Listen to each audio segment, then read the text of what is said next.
Aujourd'hui, nous allons donc continuer les vidéos sur les relations, comment les améliorer, mais je voudrais que nous abordions un sujet pour lequel j'ai déjà été questionnée à plusieurs reprises, qui est très délicat et qui concerne les rapports entre les parents et les enfants adultes.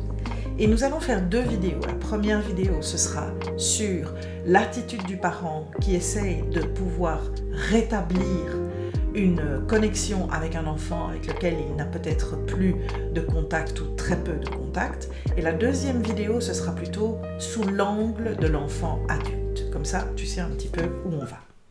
Bonjour, mon nom est Sophie Stevens Lemaigre de oserpartager.net. Je développe des outils pour t'aider à comprendre quand et comment la communication fonctionne, parce que j'espère qu'avec ces outils, tu vas pouvoir améliorer ta confiance en toi et créer autour de toi, quel que soit l'environnement dans lequel tu es, des relations dans lesquelles tu te sentes en équilibre. Et donc aujourd'hui, nous allons travailler un aspect des relations qui est un aspect qui est compliqué, qui est malheureusement, je pense, trop peu questionné par les parents et les enfants. C'est mon grand cheval de bataille. Si tu connais mes vidéos, tu as sans doute déjà vu cette vidéo sur les relations parents-enfants-adultes. Parce que pour moi, il y a vraiment matière à amélioration. Et s'il y a énormément de situations difficiles entre parents et enfants aujourd'hui, c'est parce que justement, on ne prend pas le temps de se questionner et de se rendre compte que lorsque l'on a des enfants adultes, l'attitude que l'on a vis-à-vis d'eux et la dynamique que nous créons avec eux ne peut pas être celle qui t'a permis d'être parent et d'aider ou d'accompagner, j'espère, ton enfant dans sa progression jusqu'à l'âge adulte. Ce sont des nouvelles relations qui se créent, c'est une nouvelle dynamique qui doit se mettre en place et malheureusement, tant que le parent ne prend pas conscience de cela, on est face à une situation où l'enfant adulte n'est pas respecté dans la personne qu'il devient et dès lors peut décider, parce qu'il est adulte et qu'il a quitté la maison, qu'il a sa propre vie, etc., de se distancer de son parent. Dans cette vidéo, je vais vraiment me positionner par rapport aux parents. Je vais être critique, mais je t'apporte des éléments pour t'aider à réfléchir sur les mécaniques que vous avez peut-être développées et qui ont engendré cette situation. On commence par une mise en contexte claire. Vous avez une famille, il y a, admettons, 2 ou 3 enfants dans cette famille et un des enfants a décidé de ne plus avoir de contact avec ses parents. Les autres sont en contact avec les parents, ils viennent une fois de temps en temps, éventuellement manger, mais il y en a un qui n'a plus aucun contact. Éventuellement, la maman a essayé de retisser quelque chose avec cet enfant, mais soit il refuse de parler avec elle, soit il lui a clairement dit qu'il ne voulait plus aucun contact avec ses parents. Il y a 2 attitudes possibles qui vont être, je dirais, les plus fréquentes pour gérer ce type de situation.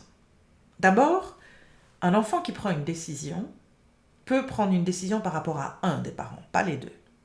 Peut-être que, je vais prendre un exemple, je ne condamne rien ici, un fils et son père sont rentrés dans une espèce de bagarre et le fils ne veut plus voir le père, donc du coup il ne vient plus voir la maman non plus et pour faciliter les choses, il préfère mettre tout le monde dans le même sac et donc il préfère ne plus avoir de contact parce qu'il n'a pas envie d'entendre sa mère gémir et se plaindre.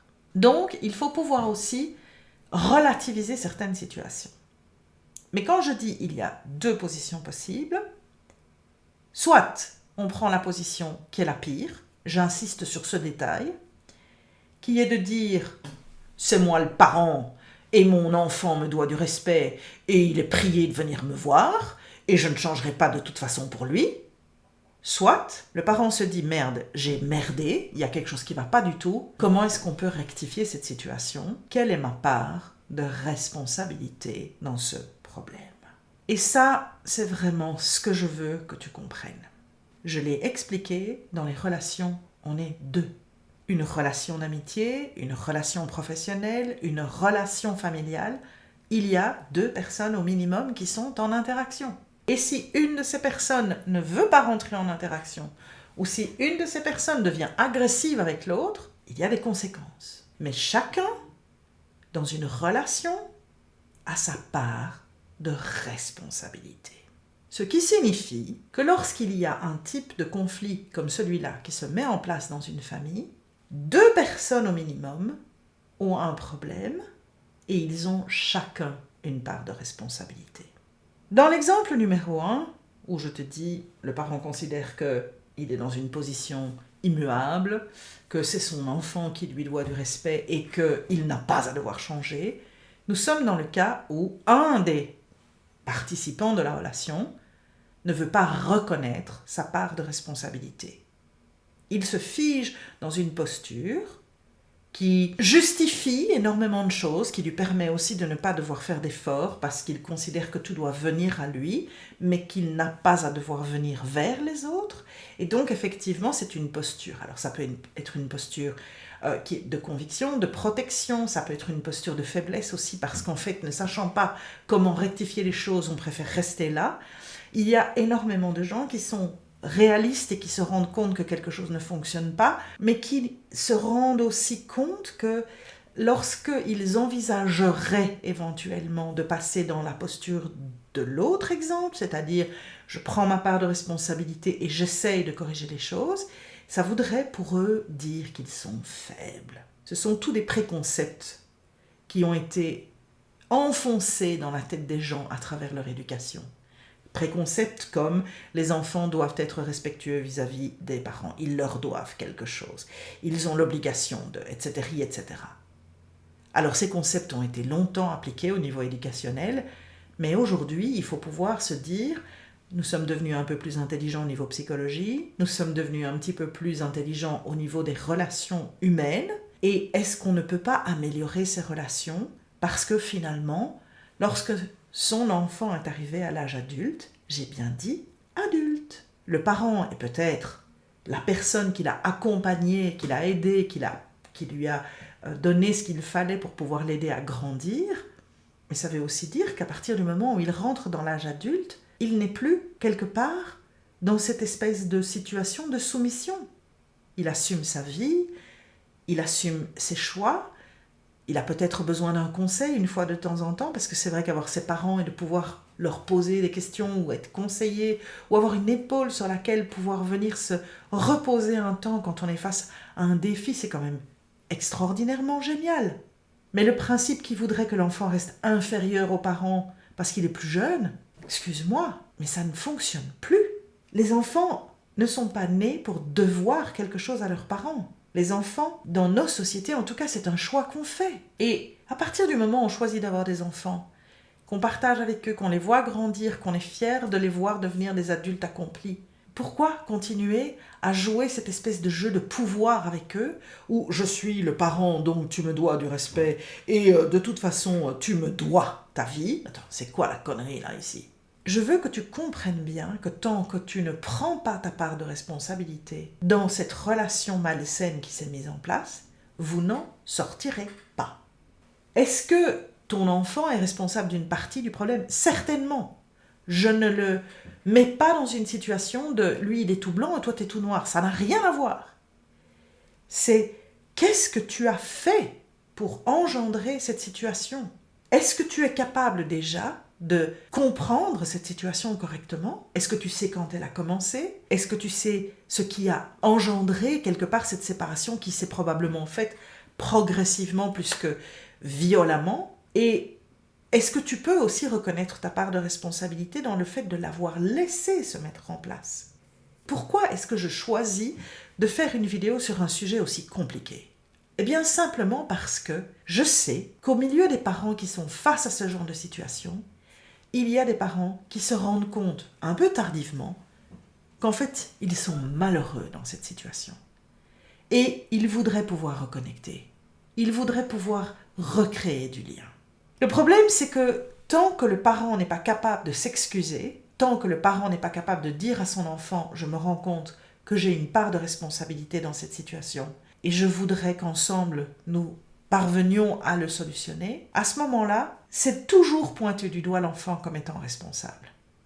Mais le jour où le parent est capable de faire ça, c'est une porte ouverte à la possibilité de voir l'enfant revenir. Attention, il est tout à fait possible que ton enfant n'ait pas envie de revenir. Pour de multiples raisons, parce que finalement, il a trouvé une certaine paix, il n'est plus dans ses conflits et il n'a juste pas envie de devoir y revenir. Dans ce cas, il n'y a, à mon point de vue, qu'une seule solution qui pourra peut-être, et j'ai bien dit peut-être, c'est pas garanti, te donner la possibilité de retrouver cette connexion que tu as pu avoir avec lui et surtout de créer votre nouveau rapport. Parce que imaginez qu'il va rentrer ou qu'elle va revenir pour se réinsérer dans une fratrie telle que le fonctionnement y était quelques années plus tôt, c'est totalement un leurre. Si tu veux reconnecter avec cet enfant, c'est pour construire avec cet enfant une relation différente. Et il faudra que tu saches écouter ce que cet enfant a besoin d'avoir. De l'espace, de la reconnaissance, des excuses, une dynamique différente, peu m'importe. Mais si tu es prêt à reconstruire quelque chose en sachant que tu pars de zéro et que tu as quelque part tout devant toi pour pouvoir le faire, il y a peut-être une chance que tu puisses y parvenir. Un truc important, et je vais te dire, réfléchis à ta manière d'affronter la vie hors de ta relation avec tes enfants pour t'inspirer. Lorsque tu étais face à des défis, lorsque tu étais face à des situations compliquées, je ne doute pas une seule seconde que tu t'es battu. Tu as essayé, tu as réessayé, tu as insisté, tu as persévéré pour essayer d'y parvenir. Eh bien, ce sera la même chose. Ne crois pas une seule seconde que parce qu'à un certain moment, tu envoies un message à ton enfant, que tu lui présentes des excuses et que tu lui dis que tu es conscient que tu as commis des erreurs dans votre dernière manière de rentrer en interaction et que tu as vraiment envie d'essayer de construire une nouvelle relation, qu'il va nécessairement réagir tout de suite. Il va te falloir sans doute de la persévérance, il va te falloir du temps, il va te falloir le principe de te dire que tu vas essayer jusqu'au moment où tu y parviendras, même si tu n'y parviens jamais. Alors, j'ai un principe que j'ai appris quand j'avais une trentaine d'années et que je trouve très important. C'est une attitude de vie. Je veux pouvoir, le jour de ma mort, me dire que je n'ai pas de regrets, juste des souvenirs. Et quand je travaille dans cette optique des choses, je sais que si j'ai pu commettre une erreur et que je veux la corriger, si j'ai perdu la relation avec un enfant et que je veux essayer de la remettre en place, et que je n'y parviens pas, parce que mon enfant n'a pas envie de recréer ce lien, et que malheureusement, dans une relation, on est deux, et s'il y en a un qui manque, il n'y a pas de relation, je peux me dire, j'aurais essayé jusqu'au bout, j'aurais fait tout ce que je pouvais faire, dans la limite du respect que j'ai vis-à-vis de moi-même, en sachant que ce n'est pas parce qu'on met des enfants au monde que pour autant on les comprend. Quand ils deviennent des adultes, on peut effectivement se rendre compte que la personne qu'il est en train ou qu'elle est en train de devenir te surprend et qu'effectivement, parfois, dans certains cas, la cassure est définitive. Mais je te promets que si tu es convaincu que tu es prêt à reconnaître ta part de responsabilité dans une situation qui n'a pas évolué positivement et que tu changes cette attitude en général, tout dans ton attitude va changer. Je te l'ai déjà expliqué à de très nombreuses reprises, lorsque tu changes ton état d'esprit, lorsque tu rentres dans cette manière de voir les choses, toute ton attitude va changer. Y compris le fait que, lorsque tu parleras de cette personne avec ses frères et sœurs, tu n'auras probablement plus du tout le même discours. À la limite, tu confesseras peut-être aux autres que tu as essayé de reprendre contact avec cette personne en lui disant que tu étais désolé, que tu étais malheureuse de cette situation et que tu voulais pouvoir essayer de trouver une solution, que tu assumais ta part de responsabilité, même si tu n'étais peut-être pas conscient de certaines choses que tu avais pu dire ou faire et qui ont provoqué cela, mais que tu voulais essayer de reconstruire quelque chose. Je pense sincèrement que lorsque la fratrie verra que tu es vraiment convaincu, que tu es vraiment prêt à rentrer dans cette nouvelle mécanique, ils pourront aussi, s'ils ont encore des contacts avec leur frère ou leur sœur, aider cette personne à se rendre compte que c'est, on dit en anglais genuine, c'est vraiment honnête, c'est vraiment quelque chose que tu ressens et que tu le montres quelque part à travers toute la manière dont tu parles de cet enfant. Le processus qui veut que tu apprennes à te rendre compte que la relation que tu dois avoir avec tes enfants adultes n'est pas celle que tu as pu avoir avec eux quand ils avaient 12 ou 16 ans, est un processus qui permet de créer des relations avec tes enfants devenus adultes différentes. Tu peux chercher, il y a plusieurs vidéos sur la chaîne qui parlent de ce genre de choses, mais le principe, c'est que tu comprennes que comme ils sont des adultes, quelque part, ils sont peut-être moins expérimentés que toi, ils sont peut-être plus jeunes que toi, mais ils font comme toi, comme tu as pu le faire à leur âge, leurs expériences. Ils n'ont pas besoin d'être jugés quand ils font une erreur. Ils ont besoin d'être accompagnés dans leur réflexion, dans leur analyse de la situation, pour leur permettre, quand le moment viendra, de faire le choix qui leur convient. Ta manière d'analyser les choses est basée sur ton expérience. Et ton expérience date d'il y a X dizaines d'années. Et la vie qu'ils mènent aujourd'hui n'a rien à voir avec celle que tu as eue. Les conditions ne sont pas les mêmes. Croire que parce que tu es plus âgé, que parce que tu as plus d'expérience, tu sais mieux qu'eux, c'est pas vrai. Et le jour où tu comprendras ça, le jour où tu pourras vraiment l'intégrer et te dire « merde, c'est vrai ». En fait, moi, j'étais pas dans les mêmes circonstances. La vie était plus simple pour de telles raisons. J'avais pas tous les défis qu'ils ont aujourd'hui. Il n'y avait pas tous ces éléments qui sont là dans leur vie et qui compliquent quelque part énormément de choses. Parce que ça ne se facilite pas avec le temps. Hein. À partir du moment où tu peux vraiment bien comprendre ça, tu vas aussi apprendre à te rendre compte que ce que tu fais comme réflexion, les conseils que tu veux leur donner, la manière que tu as de pouvoir leur donner un avis, ne peut plus être une imposition, mais simplement une manière de regarder le problème autrement. Simplement pour leur dire, je comprends ta logique, regarde le problème avec une approche un petit peu différente et essaye de voir si ça ne t'aide pas dans ta réflexion. Mais s'il te plaît, ce sont des adultes. Essaye de te souvenir que toi aussi, au même âge, tu avais besoin qu'on te foute la paix quand tu prenais des décisions, qu'on respecte ces décisions que tu prenais, qu'on te respecte dans l'adulte que tu étais devenu. Alors, je te repose cette question. Pourquoi recommences-tu un schéma dans lequel tu as toi-même souffert parce que tu te caches derrière ce système, parce que c'est vrai, pour créer d'autres relations avec tes enfants adultes, il faut prendre sa part de responsabilité. Et il faut savoir avoir l'humilité de reconnaître qu'on fait des erreurs quand on est face à eux. Tu le fais quand tu es face à tes frères et sœurs, tu le fais quand tu es face à tes collègues, tu le fais éventuellement quand tu es face à des amis. Alors pourquoi est-ce qu'avec tes enfants adultes, tu ne le fais pas ? Ton rôle de parent n'est pas de dominer tes enfants. Ton rôle de parent est de continuer à évoluer avec eux et à créer une relation différente parce qu'ils sont aujourd'hui des adultes, dans lequel tu restes un guide, un accompagnateur, une personne vers laquelle se tourner quand on est face à des gros problèmes, mais qui avec bienveillance et amour permet à son enfant adulte de pouvoir se dire « je vais trouver la solution ». Pas de la lui donner, ni de lui dire ce qu'il doit faire, mais de pouvoir l'aider dans son processus, dans ses apprentissages, dans ses essais, erreurs, et je recommence, de manière à ce que justement tu sois un point de référence, une personne sur laquelle ton enfant peut compter, et pas celle qu'il décide absolument de ne plus jamais voir. Parce que chaque fois qu'il est face à toi, il ne voit que colère, que jugement et que condamnation.